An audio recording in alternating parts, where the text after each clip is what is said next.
작년에 우리가 예배에 관한 말씀들을 계속해서 해오다가 연말 돼서 크리스마스, 그 다음에 성년, 그 다음에 신년 이렇게 지나면서 잠시 그 말씀들을 중단을 했습니다. 그래서 예배는 어떻게 드려야 되는가, 거기까지 우리가 이제 말씀을 통해서 들었고, 이제 이번 주부터는 마귀의 작전에 대해서 해야 되는데, 우리가 오후에 공부하는 지금 제목이 딱 마귀의 작전이에요. 그래서 그거하고 중복이 되어서 조금 바꿨습니다, 순서를.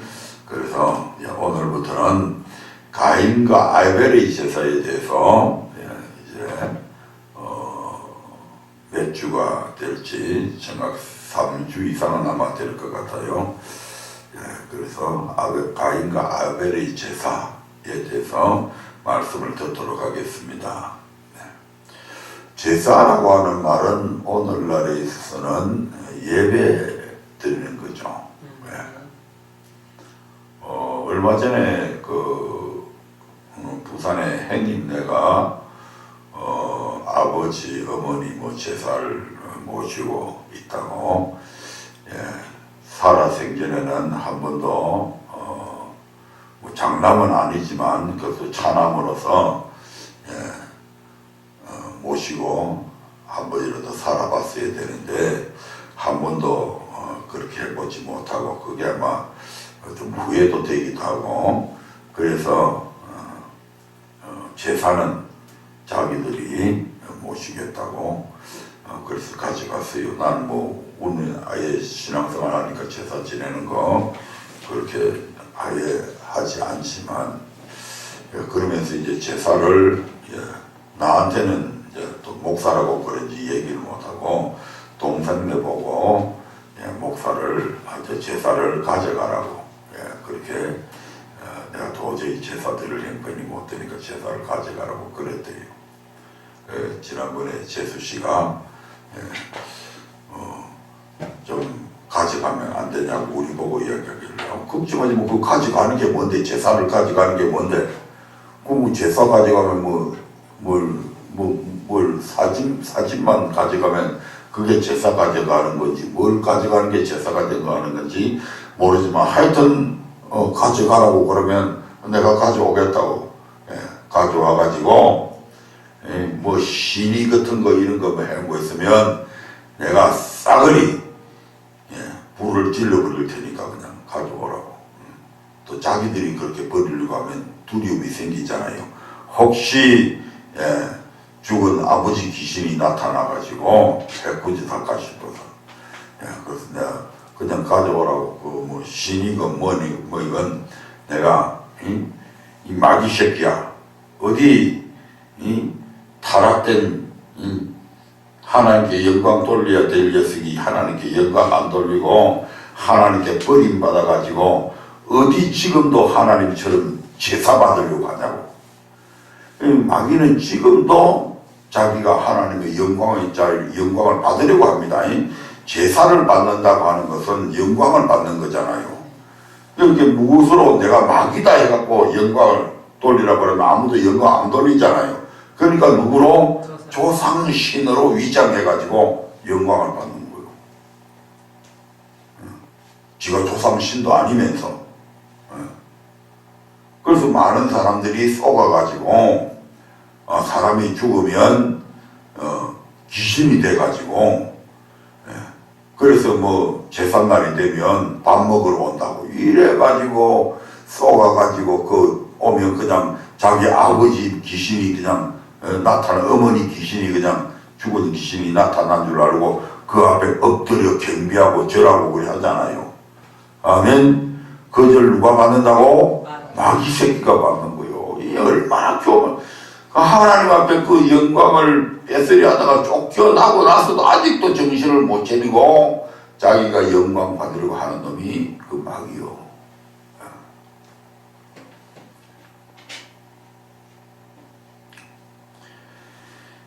가인과 아벨의 제사에서 우리가 알 수 있는 것은 악인의 제사는 절대로 연락되지 않는다는 걸 우리에게 교훈해 주고 있습니다.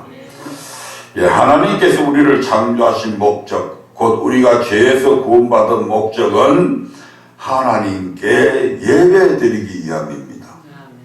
그러므로 성도에게 있어서 예배는 다른 어떤 것보다도 중요하며 삶의 모든 초점은 바로 이 예배에 두어야 한다고 해도 전혀 과언이 아닙니다. 그런데 대부분의 사람들은 자신이 드리는 예배가 당연히 하나님께 연락된다고 생각하고 주일에 교회 나와 예배 드리는 것을 전부로 여깁니다. 그냥 주일에 교회 나왔다가 예배 딱 드리고 가면 내 할 일 다 했다 이렇게 생각한다 이 말입니다. 한 번도 그 사람들은 하나님께서 내가 드리는 예배를 받지 않으시는 것은 아닐까 이런 생각은, 이런 의심은 전혀 해보는 경우가 거의 없습니다. 저 자신도 마찬가지였고. 그러나 성경은 창세기부터 요한계시록까지 곳곳에서 연락되는 예배가 있는 반면에 연락되지 않는 예배가 있다는 것을 우리에게 교훈해 주고 있습니다. 즉 우리가 드리는 예배가 다 연락되는 것이 아니라는 것입니다. 그렇다면 하나님은 어떤 예배를 받으시고 어떤 예배를 받지 않으실까? 그래서 오늘은 가인과 아벨의 제사라는 제목을 통해서 이를 알아봄으로 함께 은혜를 나누고자 합니다. 첫 번째로 악인의 제사는 연락되지 않는다. 사람들은 일반적으로 예배가 연락되었는지 연락되지 않았는지에 대해 이야기할 때에 창세기 4장에 나오는 가인과 아벨의 제사를 예로 듭니다. 창세기 4장 3절부터 5절의 말씀을 우리 한번 읽어보도록 하겠습니다. 창세기 4장 3절부터 5절입니다. 세월이 지난 후에 가인은 땅의 소산으로 제물을 삼아 여호와께 드렸고 아벨은 자기도 양의 첫 새끼와 그 기름으로 드렸더니 여호와께서 아벨과 그 제물은 연락하셨으나 가인과 그 제물은 연락하지 아니하신지라. 가인이 심히 분하여 안색이 변하니 가인과 아벨 두 사람은 모두 각자의 제물을 준비해서 하나님께 제사를 드렸습니다. 하지만 하나님은 이 두 사람의 제사를 모두 받으신 것이 아니라 아벨과 그 제물은 연락하셨으나 가인과 그 제물은 연락하지 아니했다고 그렇게 말씀을 하십니다. 왜 하나님은 아벨의 제사는 연락하시고 가인의 제사는 연락하지 않으셨을까요? 그 이유에 대해서 여러 가지 이론들이 많습니다. 첫 번째로는 어떤 이들은 아벨은 믿음이 있었고 가인은 믿음이 없었기 때문에 연락받지 않았다. 이렇게 말하는 사람들이 있고 또 어떤 분들은 피 흘림이 없은즉 사함이 없다. 그래서 사함이 없었기 때문에 예배를 연락받지 못했다. 이렇게 이 히브리서 9장 22절 나오는 피 흘림이 없은즉 사함이 없다는 말씀을 근거로 아벨은 피 있는 제사를 드렸고 가인은 피 없는 제사를 드렸기 때문에 연락받지 못했다고 이렇게 주장하기도 합니다. 과연 이들의 주장이 성경적으로 옳은 것일까요? 그래서 성경에서는 이것에 대해서 어떻게 말씀하고 있는지 지금부터 한번 알아보도록 하겠습니다. 먼저 히브리서 11장 4절 말씀입니다.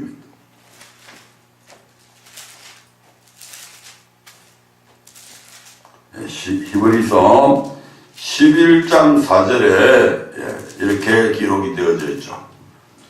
믿음으로 아벨은 가인보다 더 나은 제사를 하나님께 드림으로 의로운 자라 하시는 증거를 얻었으니 하나님이 그 예물에 대하여 증거하심이라. 저가 죽었으나 그 믿음으로써 오히려 말하느니라. 아멘. 이 말씀이 무슨 뜻입니까? 가인은 믿음이 없었고 아벨은 믿음이 있었다는 뜻일까요? 그렇지 않습니다. 믿음이 없는 사람이 어떻게 하나님께 제사를 드릴 수 있습니까? 아멘. 그러므로 가인과 아벨이 하나님께 제사를 드렸다고 하는 것은 두 사람 다 믿음이, 하나님을 믿는 믿음이 있었기 때문에 드렸다는 얘기입니다. 아멘. 일단 하나님께 제사 드렸다는 그 자체만으로도 가인과 아벨 두 사람 모두 믿음이 있었다는 것이 증명이 됩니다. 그것이 큰 믿음이든 작은 믿음이든 산 믿음이든 죽은 믿음이든 이 간에 하여튼 하나님께 대한 믿음은 있은 겁니다. 즉 가인과 아벨은 모두 믿음으로 하나님께 제사를 드렸으나 단지 아벨이 가인보다 더 나은 믿음으로 제사를 드렸다고 지금 그렇게 말씀하고 있잖아요.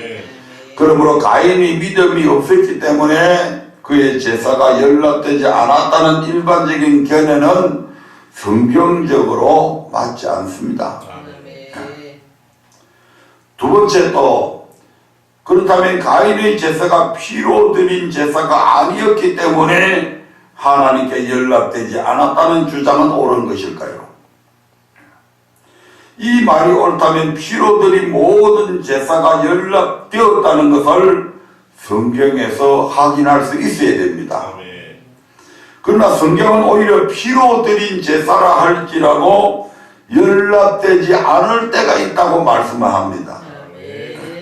이사야서 1장 11절부터 13절의 말씀을 한번 보겠습니다.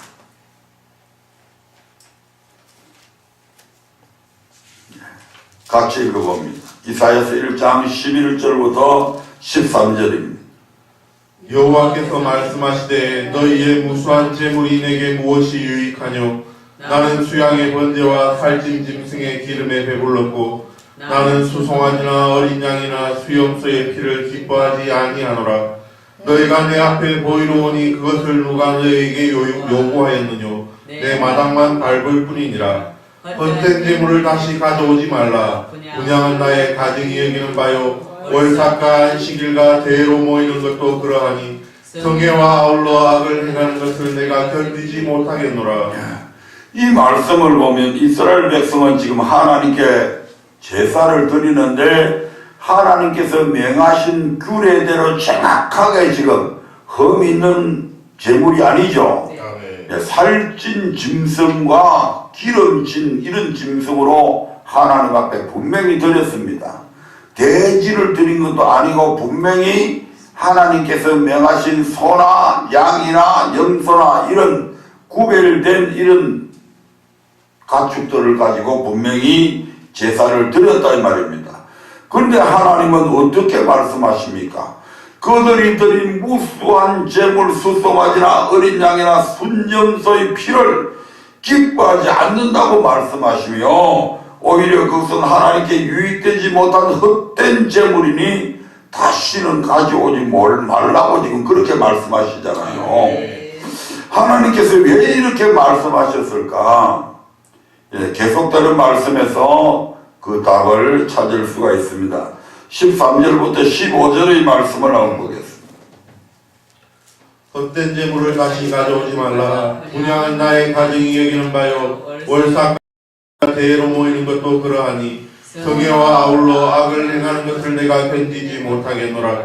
내 마음이 너희의 월삭과 정한 절기를 싫어하나니 그것이 내게 무거운 짐이라. 내가 지기에 곤비하였느니라. 너희가 손을 펼 때에 내가 눈을 가리우고 너희가 많이 기도할지라도 내가 듣지 아니하리니 이는 너희의 손에 피가 가득함이니라. 자, 월삭 매월 첫째 날에 드리는 하나님 앞에 드리는 예배죠. 그 다음에 안식일 매 주일마다 드리는 예배입니다.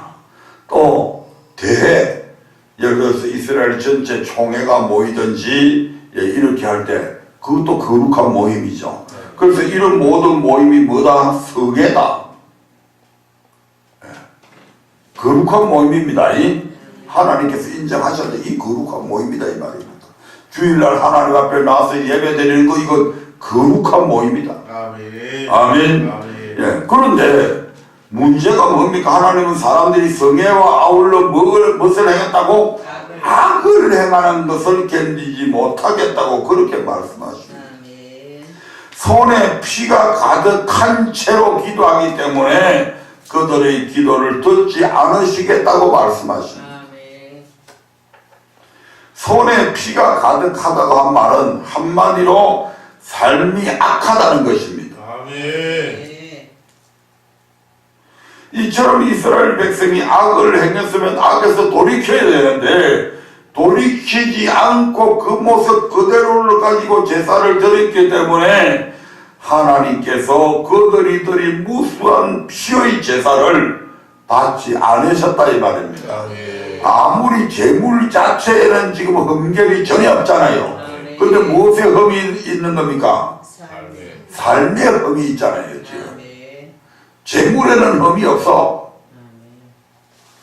그런데 그들의 삶이 악하다고 하는 것은 하나님의 말씀에 불순종하고 그런 악을 행한 모든 사람들, 그러니까 삶 자체에 지금 심각한 지금 흠결이 있잖아요. 다시 말해 아무리 무수한 제물로 제사 드린다 할지라도 악을 행하고도 돌이키지 않고 드리는 제사는 오히려 하나님께서 받지 않으실 뿐만 아니라 그 제사는 하나님으로부터 가정이 여김을 받는다는 것입니다. 네, 다음으로 이사야서 66장 3절의 말씀을 한번 보겠습니다.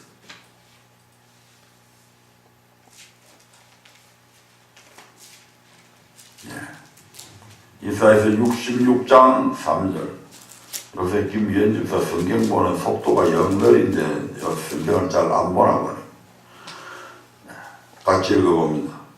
소를 잡아드리는 것은 살인함과 다름이 없고 어린 양으로 제사 드리는 것은 개의 목을 꺾음과 다름이 없으며 드리는 예물은 돼지의 피와 다름이 없고 분양하는 것은 우상을 찬송함과 다름이 없이 하는 그들은 자기의 길을 택하며 그들의 마음은 가증한 것을 기뻐한즉. 예.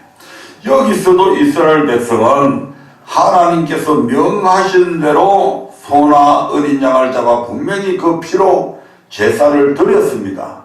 그런데 하나님은 어떻게 말씀하십니까? 소를 잡아 드리는 것은 살인함과 다름없다. 사람을 잡는 게 살인이잖아요. 아멘. 예. 소를 잡아 드렸는데 사람을 지금 죽인 것과 같다. 어린 양으로 제사 드린 것은 겨의 목을 꺾은가 다름이 없으며 그들이 드린 예물은 돼지의 피와 다름이 없다고 말씀하십니다. 살인은 10계명 중에 6번째 계명을 어긴 범죄이고 개와 돼지는 하나님께서 가정이 여기는 그런 짐승이잖아요. 예. 안 믿는 사람들은 뭐 돼지 머리를 제사상에 늘 어떠므로 여기서 올리는데 우리 하나님은 아예 그건 가정이 여기지는 되새김질 못하고 예, 그렇게 하는 동물들이니까 예, 발톱은 갈라져 있을지라도 그래서 아예 그런 것들은 하나님께서 가정이 여기서 안 받으십니다. 그런데 지금 분명히 소, 양 이런 것들을 드렸는데 하나님께서는 지금 그 가정이 여기시는 돼지의 피를 지금 드린 것과 같다고 지금 이야기하고 있는 겁니다. 따라서 이스라엘 백성이 드린 피의 제사가 살인함과 다름이 없고 겨의 목을 꺾은과 다름이 없다고 하는 것은 그들이 드린 피의 제사를 하나님께서 기뻐하시기는커녕 도리어 범죄 행위로 보시며 가정이 여기신다는 것입니다. 과연 그 이유가 무엇일까요? 왜 하나님께서 분명히 예물 자체에 흠결이 없게 드렸는데 왜 그와 같이 여기시는가? 66장 3절부터 4절의 말씀을 한번 보겠습니다. 소를 잡아드리는 것은 살인함과 다름이 없고 어린 양으로 제사 드리는 것은 개의 목을 꺾음과 다름이 없으며 드리는 예물은 돼지의 피와 다름이 없고 분양하는 것은 우상을 찬송함과 다름이 없이 하는 그들은 자기의 길을 택하며 그들의 마음은 가증한 것을 기뻐한즉 나도 유혹을 그들에게 택하여 주며 그 무서워하는 것을 그들에게 임하게 하리니 이는 내가 불러도 대답하는 자 없으며 내가 말하여도 그들이 청종하지 않고 오직 나의 목전에 악을 행하며 나의 기뻐하지 아니하는 것을 택하였음이니라 하시니라. 아멘. 예배에는 우리의 몸, 즉 우리의 삶으로 드리는 예배가 있고 우리의 예물을 드리는 예배가 있습니다.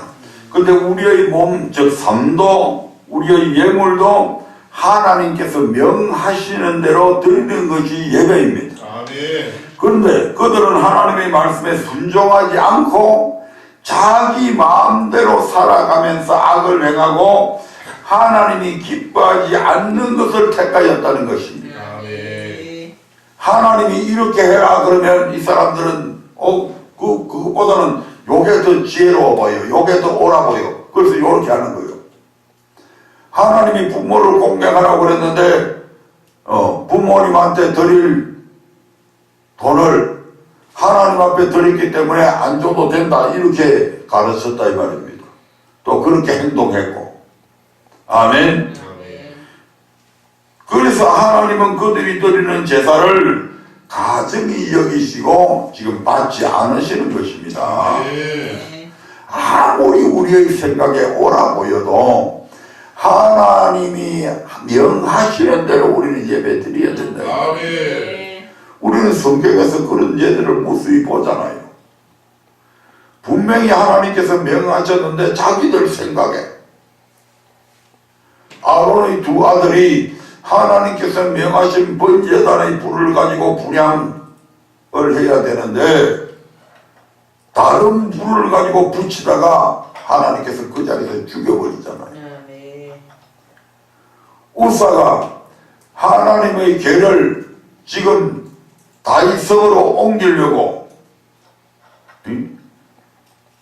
수많은 예를 갖추어서 다윗이 이스라엘 백성들 중에서 3만 명을 특별히 뽑습니다. 그리고 그들에게 그냥 뽑아서 누더기 옷을 입고 나오게 했을까요? 깨끗한 복장을 하고 참으로 하나님의 궤를 모셔오는데 대대적인 행사를 꾸몄잖아요. 외형적으로 볼 때는 완벽했습니다. 그런데 그 하나님의 궤를 새 수레에 힘센 함소가 끌도록 탁 만들어 놓고 온 사람들이 앞에서 풍악을 울리면서 이렇게 오는데 소들이 아리우나의 타작마당쯤 오니까 그냥 널뛰어가지고 뛰면 뛰니까 수레에 실려있던 궤가 막 은약궤가 넘어질 뻔하니까 우사가 손을 대잖아요. 못 넘어지게. 좋은 뜻이죠. 근데 그 적시로 우사는 어떻게 됩니까? 죽잖아요. 단순히 만지기 때문에 죽은 게 아니라 그 이전에 이미 죽을 짓을 했다는 얘기죠. 그래서 다윗이 그날 행사를 다 취소하고 왜 죽었을까? 내가 이만큼 온 정성을 다해서 지금 하나님의 궤를 모셔오려고 준비를 해서 하나님의 궤를 모셔보는데 왜 이와 같은 불상사가 생겼을까? 조사를 해보니까 하나님의 궤는 반드시 레위 지파들이 그 중에서 선별된 그 지파들이 딱 매도록 돼가 있잖아요. 이것을 다시 깨달은 거예요. 처음부터 메고 왔으면 우사가 손댈 필요도 없잖아요. 그 처음부터 이 우사가 잘못한 거예요. 왕이 수레를 주려고 해도 왕이요, 하나님의 언약궤는 반드시 레위 지파들이 어깨에 메고 옮기도록 그렇게 명령되어져 있습니다. 만약에 그렇게 했는데도 불구하고 다윗이 강행을 해서 무슨 소리 하는 거야? 그냥 새 수레에 내가 만들어 왔으니까 그게 싫으면 돼. 이렇게 해서 만약에 강행을 했다면 누가 벌을 닦았어요? 다윗이 받는 거예요. 그러니까 우리 늘 자기들의 생각대로 이렇게 하다가 멸망당한 사람들이 성경 속에는 엄청 많이 나옵니다. 아무리 내 생각이 옳아도 우리는 누구의 명하신 대로 해야 된다? 하나님께서 명하신 대로 예배 드려야 된다 이 말이야.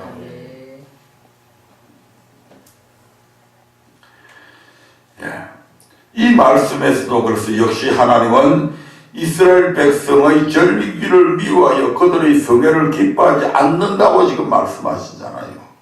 왜요? 그들의 재물에 대해서는 아무 흠이 없잖아요. 그들이 번제나 소제와 살찐 희생의 화목제를 드릴지라도 분명히 드렸는데 하나님께서 받지 않으신다고 말씀하시는데, 분명히 번제나 화목제는 분명히 뭐 있는 제사다? 피가 있는 희생의 제사잖아요. 예. 그런데 하나님은 왜 그들의 제사를 받지 않겠다고 말씀하실까? 이게, 예. 바로 그들의 삶에 흠이 있었기 때문입니다. 마지막으로 아모스 5장 21절부터 26절의 말씀을 한번 보겠습니다. 아모스 5장 21절부터 26절 말씀.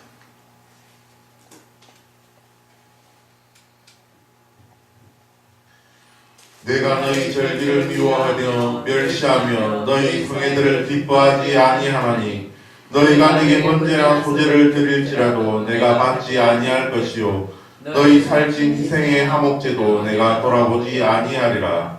너희가 계속해서 내 노래소리를 내 앞에서 그칠지어다 내 비파 소리도 내가 듣지 아니하리라. 오직 공복을 물같이 정의를 하수같이 흘릴지로다. 이스라엘 족속아, 너희가 40년 동안 광야에서 희생과 소제물을 내게 드렸느냐? 너희가 너희 왕 식국과 너희 우상 기운 곧 너희가 너희를 위하여 만들어서 신으로 삼은 별 형상을 지고 가리라. 아멘. 구약 시대에 이 선지자들에 대한 배로들이 하나씩 붙어 있습니다. 아모스 선지자 그러면 무슨 선지자가? 정의의 선지자입니다. 무슨 선지자? 이 말씀에서도 역시 하나님은 이스라엘 백성의 절기를 미워해서 그들의 성회를 기뻐하지 않는다고 말씀하십니다. 그들이 번제나 소제와 살찐 희생의 화목제를 드릴지라도 내가 받지 않겠다. 그런데 하나님은 왜 그들의 제사를 받지 않겠다고 말씀하십니까? 24절에서 이렇게 말씀합니다. 24절 다시 한번 더. 오직 공법을 물같이 정의를 하수같이 흘릴지로다. 오직 공법을 물같이 정의를 하수같이 흘릴지로다 말씀하고 있는데, 이 말은 그만큼 이스라엘 백성의 삶에 지금 공의와 정의가 사라졌다 이 말입니다. 아멘. 즉 그들이 하나님의 법과 계명을 어기고 악한 삶을 살고 있다는 것입니다. 오늘날의 한국 교회들처럼 말입니다. 오늘날 한국 교회 성도들처럼, 목회자들처럼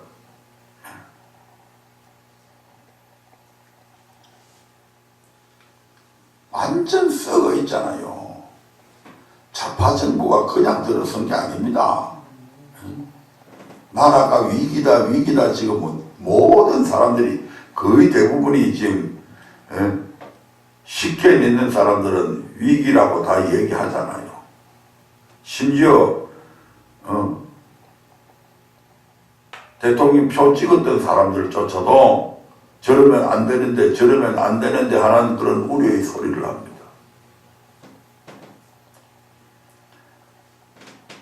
이게 하나님께서 정의가 사라졌다. 안 믿는 사람들 정의 그거 얘기하는 거 아니잖아요. 안 믿는 사람들은 어차피 그런 게 몸에 배어있고 그런 짓을 하게 마련이라. 하나님의 심판은 널 우리 믿는 사람이 어떻게 하느냐에 따라서 심판하는 거잖아요. 아멘. 저거 멋대로 2단 3단 만들어 놓고, 교회 좀 커지면 2단 3단 만들어 놓고, 2단 3단 2단에서 해제시켜 달라고 그러면 돈 요구합니다. 돈. 2단들 이단이다 아니다 그 규정 짓는 그 사람들이 돈을 요구를 한다니까. 미친놈들이. 그놈들한테 하나님이 있겠어요? 내가 놈자를 붙이는데. 뭐 김동규 교수는 놈자가 사람 자자라고 그러는데.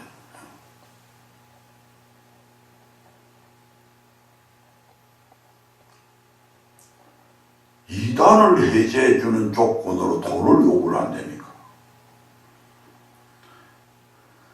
어떻습니까? 끊임없는 자리 싸움합니다. 마치 마태복음 23장에 나오는 서로 상자에 앉으려고 박을 깹니다. 뇌물을 주고 높은 자리에 앉아있으면 깎아내리려고 하고 어떻게 하면 끌어내려서 남이 적이 아니라 안 믿는 사람이 적이 아니라니까. 좌파 정부가 적도 아니고 우파 정부도 적이 아니요. 가장 가까이 있는 적은 믿는 사람 안에 있다니까. 예수님 신도도 마찬가지잖아요.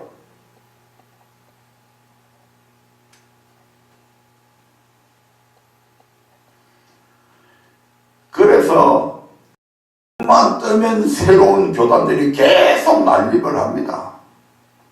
순복음만 해도요. 박성매 목사 거리 되고 나니까 거기에서 또 뭐 하나가 떨어져 나오고 또 거기에서 또 떨어져 나오고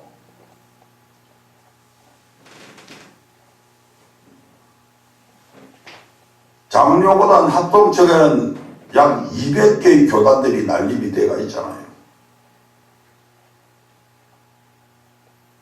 교회 세습 뭐 적은 교회들이야 세습이라고 볼 수 없지요. 그 고생스러운 길을 누가 가려고 합니까? 그러니까 오히려 물려줄 자식들이 없어서 탈이지. 아이고 아빠 나는 그 목회 안 할래요.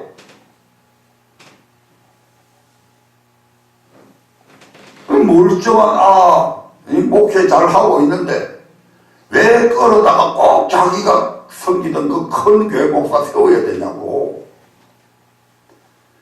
그러니까 자기 영광만 쫓을 뿐이지 그 일을 통해서 앞으로 예수님이 지탄받고 교회들이 지탄받고 하는 그런 데는 신경 안 쓰다니까. 할 만큼 알고 배울 만큼 배우고 자리에 있을 만큼 있어 본 사람들.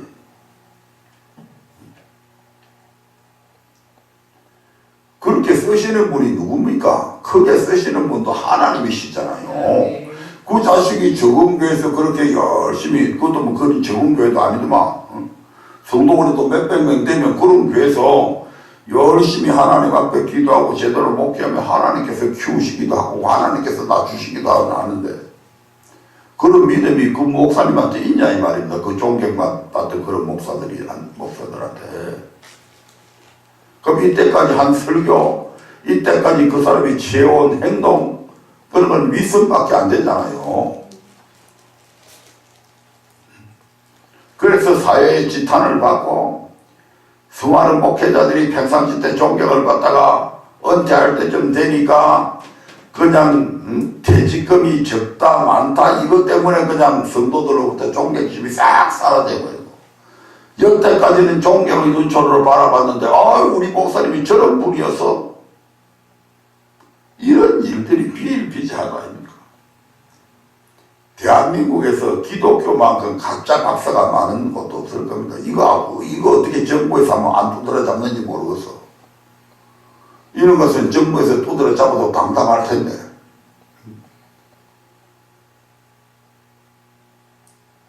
기독교에 대한 박사 검증해가지고 한번 제대로 된 박사 몇 명 있는지 한번 싹 명단 좀 밝혔으면 좋겠어.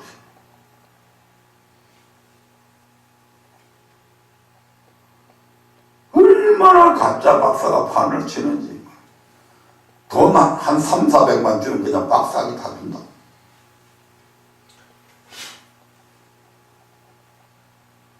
교회 전쟁은 어떻습니까? 지 멋대로 사용하자. 자기 멋대로. 그러니까 소득세 요런 것도 생겨지지. 그냥 생겨지는 거. 종교의 소득에서 세금 내는 게 문제가 아니고, 그러면 서류 제대로 꾸미려면 진짜 골치 아픈 거예요, 지금.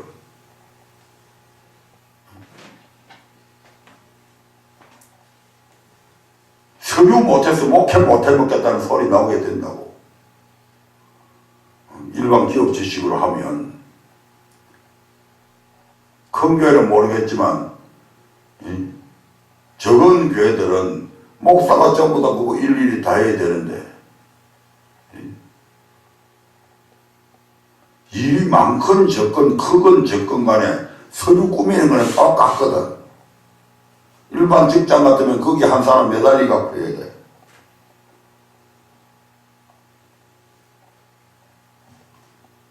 그런 데 대한 전문적인 지식도 없고, 예산 짜놔갖고 그 예산을 분기별로 하든지 뭐 월별로 하든지 배정을 시켜갖고, 그래갖고 집행을 하고, 모자라면 요 과목에는 남아있고 요거는 모자라면 전종을 시켜서 하는데 어떻게 전종시키는지.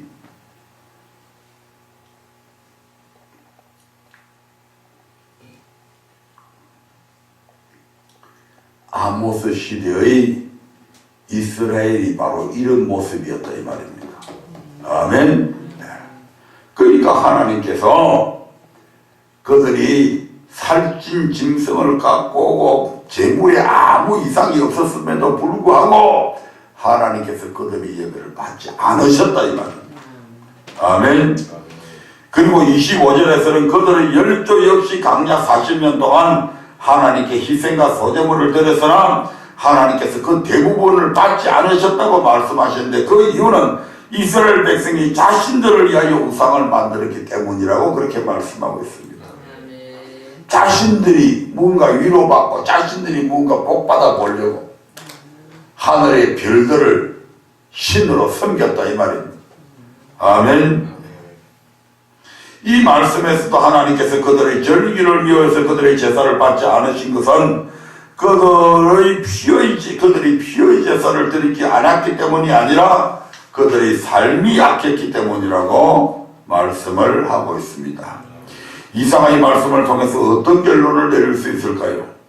하나님의 규례를 따라 피 있는 희생으로 제사를 드린다 할지라도 악한 삶에서 돌이키지 않고 제사를 드리면 하나님께서 결코 받지 않으신다는 것입니다. 한마디로 악인의 제사는 절대로 하나님께 열렸다지 못한다는 것입니다. 그래서 잠언서에서는 악인의 제사는 여호와께서 미워하신다고 그렇게 말씀하시잖아요. 자, 지금까지 살펴본 말씀에 의하면 하나님께서 가인의 제사를 열람하지 않으신 이유가 무엇임을 알 수가 있습니까? 가인이 아벨처럼 피 있는 희생으로 제사를 드리지 않고 피 없는 곡식으로 제사를 드렸기 때문이 아니라 바로 가인의 삶이 악했기 때문임을 알 수가 있다 이 말입니다. 그러면 가인의 삶이 정말 악하였는지 우리가 성경을 통해서 또 확인해 봐야 되잖아요. 네. 요한일서 3장 12절을 보겠습니다.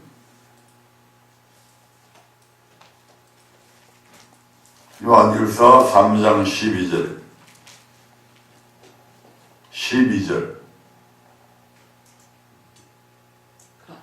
가인같이 하지 말라. 저는 악한 자에게 속하여 그 아우를 죽였으니 어찌 영구로 죽였느뇨. 자기의 행위는 악하고 그 아우의 행위는 의로움이니라. 예, 가인같이 하지 말라. 저는 악한 자에게 속하여 그 아우를 죽였으니라는 말은 가인이 그 아우 아벨을 죽이고 나서 악한 자가 된 것이 아니고 처음부터 가인은 악한 자에게 속했기 때문에 그 악한 마음으로 결국 아우를 죽였다는 그런 말이잖아요. 그러면서 어쩐 영보로 죽였냐?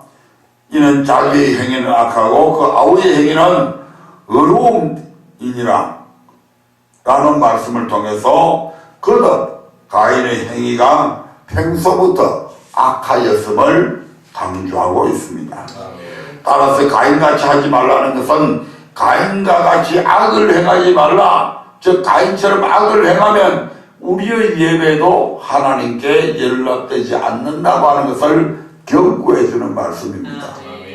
가인만 악해서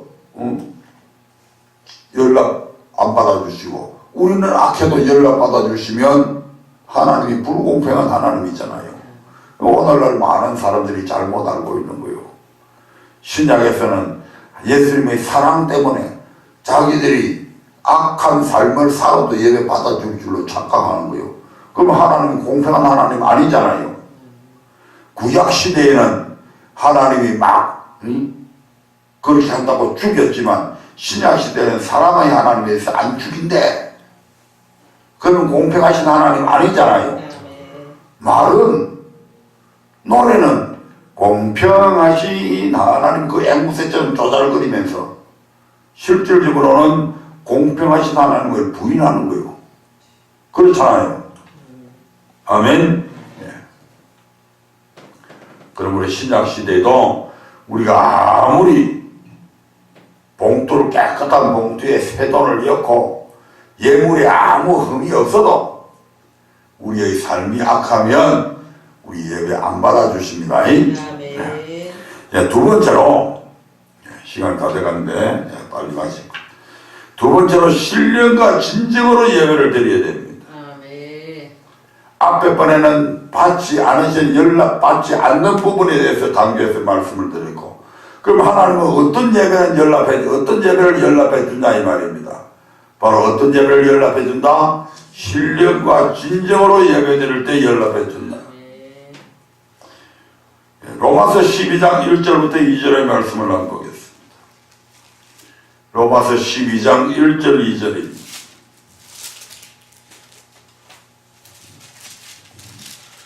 그러므로 형제들아 내가 하나님의 모든 자비하심으로 너희를 권하노니 너희 몸을 하나님이 기뻐하시는 거룩한 산제사로 드리라. 이는 너희의 드릴 영적 예배니라. 너희는 이 세대를 본받지 말고 오직 마음을 새롭게 함으로 변화를 받아 하나님의 선하시고 기뻐하시고 온전하신 뜻이 무엇인지 분별하도록 하라. 아멘. 우리 몸을 하나님이 기뻐하시는 거룩한 산제사로 드리라고 말씀합니다. 그러면 어떻게 하는 것이 우리의 몸을 거룩한 산제사로 드리는 것일까? 요한복음 17장 17절에서는 진리 곧 하나님의 말씀으로 우리가 거룩해진다고 말씀하고 있습니다. 하나님의 말씀으로 우리가 거룩해진다. 그럼 하나님의 말씀을 가만히 듣고만 있으면 거룩해지는가? 아니라는 얘기죠. 아멘. 우리는 하나님의 말씀을 통해 우리 자신이 얼마나 흉악한 죄인임을 알 수 있잖아요. 말씀을 통해서 그런 우리를 하나님이 어떠한 사랑으로 사랑하시는지를 알 수가 있잖아요. 말씀을 통해서 하나님과 우리 사이가 언약 관계임을 알고 말씀을 통해서 언약대로 살아야 함을 알고 말씀을 통해 언약을 어기고 패역한 짓을 할 때 하나님의 심판을 피할 수 없음을 알게 되잖아요. 말씀을 통해서 무엇이 죄고 무엇이 죄가 아닌가를 알 수 있잖아요.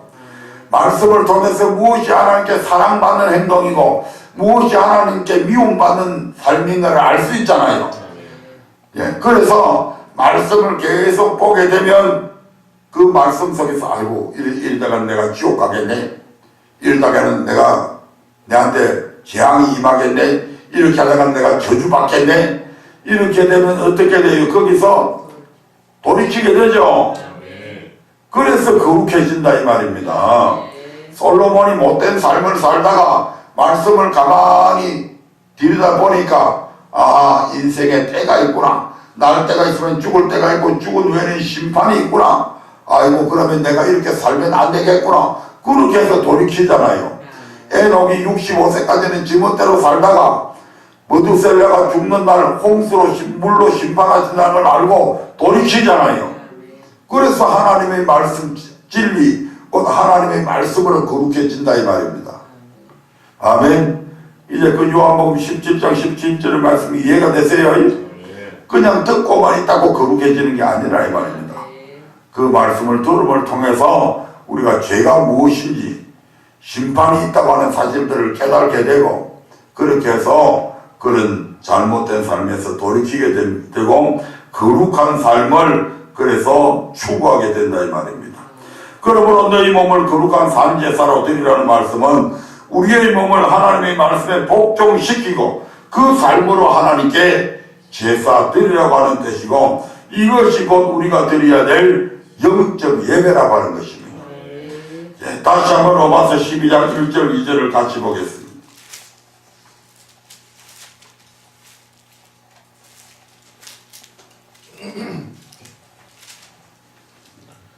그러므로 형제들아, 내가 하나님의 모든 자비하심으로 너희를 권하노니 너희 몸을 하나님이 기뻐하시는 거룩한 산제사로 드리라. 이는 너희의 드릴 영적 예배니라. 너희는 이 세대를 본받지 말고 오직 마음을 새롭게 함으로 변화를 받아 하나님의 선하시고 기뻐하시고 온전하신 뜻이 무엇인지 분별하도록 하라. 아멘. 자, 무엇을 통해서 그러면 하나님의 선하시고 기뻐하시고 온전하신 뜻을 분별할 수 있을까요?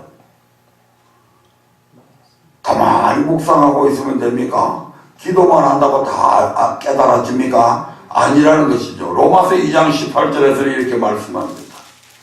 로마서 2장 18절에 보면 우리가 어떻게 하면 하나님의 뜻을 알 수 있는가? 하나님의 선하신 뜻은, 기뻐하시는 뜻은, 온전하신 뜻은 어떤 것인가? 그것을 어떻게 알 수 있는가? 같이 읽어보겠습니다. 율법의 교훈을 받아 하나님의 뜻을 알고 지극히 선한 것을 좋게 여기며 무엇을 통해서? 율법의 교훈을 받아 하나님의 뜻을 알고, 율법 즉 하나님의 말씀을 통해서 우리는 하나님의 뜻을 알 수 있다 이 말입니다.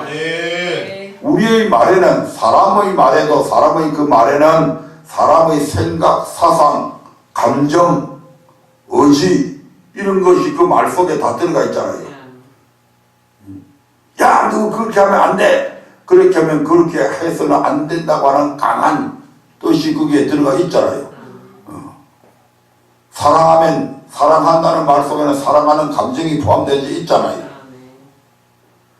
마찬가지로 하나님의 말씀 속에서 우리는 하나님의 뜻도 그게 말씀 속에 다 있고, 하나님의 사랑의 표현도 말씀 속에 다 들어가 있고, 아멘. 하나님의 의지의 표현도 그 말씀 속에 다 들어가 있잖아요. 아멘. 그래서 우리가 하나님의 말씀을 통해서 율법의 교훈을 율법이 뭡니까? 누구의 말입니까? 모세의 말입니까? 하나님의 말씀이잖아요. 거기에 하나님의 뜻이 있단 말입니다. 하나님의 선하신 뜻이 거기에 있고, 하나님께서 기뻐하시는 뜻도 거기에 있고, 하나님께서 온전하게 여기시는 뜻도 거기에 다 있다 이 말입니다. 아멘. 그래서 우리가 이제 하나님의 말씀을 통해서 그 뜻을 알았다면 우리의 몸, 우리의 삶을 하나님이 명하신 대로 살고 그 말씀에 복종시키고 그리고 복종한 그 삶을 하나님께 드리는 것이 바로 거룩한 산제사, 곧 영적 예배인 것입니다. 네, 결론적으로 율법의 교훈이 하나님의 뜻이며 율법의 교훈에 순종하는 삶을 드리는 것이 우리의 몸을 거룩한 산제사로 드리는 것입니다. 그런데 구약시대와 달리 신약시대에는 율법의 교훈에 순종하기 위해서는 반드시 성령의 능력을 공급받아야 됩니다. 왜냐하면 구약시대에는 끝의 법만 지키면 되죠. 그런데 신약시대는 속의 법까지도 다 지켜야 네, 그래서 예수님은 요한복음 4장 22절부터 24절에서 이렇게 말씀을 합니다. 우리가 속의 법을 지켜야 되니까 예수님께서 이렇게 말씀하시는 거죠.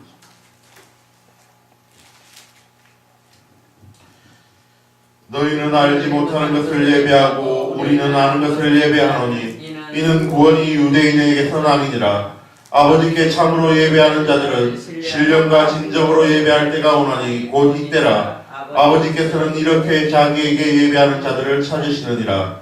하나님은 영이시니 예배하는 자가 신령과 진정으로 예배할지니라. 신령과 진정으로 예배할 때가 오는데 바로 이때다. 신약시대다. 신약시대는 신령과 진정으로 예배드려야 된다. 이것이 바로 하나님께서 기뻐하시는 예배다. 아멘. 그래서 그러면 신령은 무엇을 뜻하는가? 성령을 뜻합니다. 진정한 알레데이아 진리 곧 하나님의 말씀을 뜻합니다. 그러므로 하나님은 영이시니 신령과 진정으로 예배하라는 말씀은 이제는 내 힘으로만 갖고 안 된다 이 말입니다. 신약 시대는 우리의 법까지 지켜야 되기 때문에 속의 법까지도 지켜야 되기 때문에 성령의 능력으로 하나님의 말씀대로 살고 그 삶으로 예배해라 이 말입니다. 그것이 우리가 드릴 영적 예배고 그런 예배를 하나님께서는 찾아다니신다고 말씀합니다. 다시 말씀드리면 그 예배만 받겠다 이 말입니다. 이상 두 말씀에서 볼 때에 예배하는 자의 삶은 어떠해야 합니까? 이 세대를 본받지 말고 율법의 교훈을 통해서 하나님의 선하시고 하나님께서 기쁘게 여기시고 하나님께서 온전하신 뜻을 분별해서 그 뜻에 우리의 몸을 복종시켜야 하며 그러기 위해서 성령의 능력으로 공급을 받아야 합니다. 말씀을 맺으려 합니다. 지금까지 우리는 막연하게 내가 드리는 예배는 당연히 연락되었겠지라고 생각해 왔습니다. 그러나 오늘 말씀을 통해 예배에는 연락되는 예배와 연락되지 않는 예배가 있음을 알았습니다.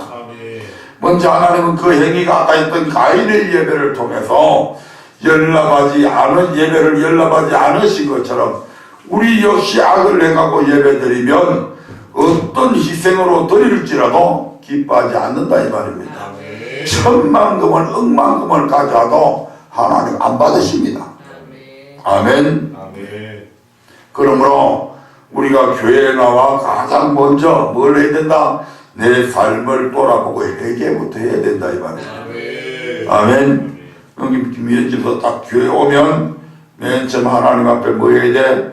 회개 기도부터 해야 되는 거요. 아멘. 한 주간 동안 또는 뭐 매주 나왔으면 그 앞에까지 내가 하나님 앞에 지은 죄가 돌이켜야 할 죄가 무엇인가를 생각하면서 하나님 앞에 우리의 죄를 고백하고 용서받아야 됩니다. 아멘. 자, 지금까지의 말씀에 비춰볼 때 여러분이 드려온 예배들이 하나님께 다 연락되었다고 생각하십니까? 그렇다면 정말 다행이지만 만약 여러분이 드려온 수많은 예배들이 가인의 예배와 같았다면 여러분은 지금껏 신앙생활을 헛되게 해온 것과 마찬가지입니다. 물론 다 그렇지는 않겠지만 그러나 지금도 늦지는 않습니다. 이제부터라도 하나님께서 요구하시는 거룩한 산 제사를 드리는 그러한 성도가 되시기를 주의 이름으로 축원드립니다. 그래야 할 때 여러분의 예배는 반드시 연락되고 여러분은 창조의 목적, 구원의 목적을 온전히 이루어가는 그런 성도들이 반드시 될 것입니다. 다 같이 기도하겠습니다.